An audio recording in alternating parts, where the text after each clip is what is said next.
தமிழ்நாட்டில் collection commission corruption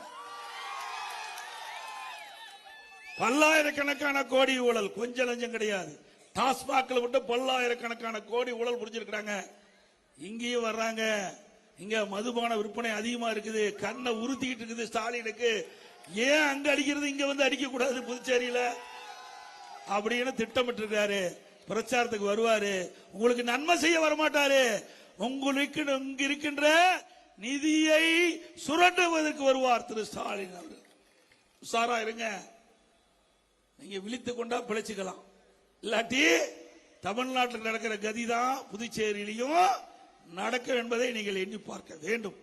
தமிழ்நாட்டில் ஆட்சி செய்யல, அது குடும்பத்துக்காக இருக்கின்ற கட்சி, மக்களுக்காக இருக்கின்ற கட்சி இல்ல, மக்களுக்காக பாடுபடுகின்ற கட்சி இல்ல திமுக. இந்தியா கூட்டணி இந்தியா கூட்டணி ஸ்டாலின் சொல்லிட்டு இருந்தார், அதை மறந்துட்டார். சூழ்நிலைக்கு தக்கவாறு தன் நிலைப்பாட்டை மாற்றக்கூடிய கட்சியுடைய தலைவர் திமுக தலைவர் ஸ்டாலின். பச்சவந்தி உங்களுக்கு நல்லா தெரியும், அடிக்கடி கலர் மாறுகின்ற கட்சி.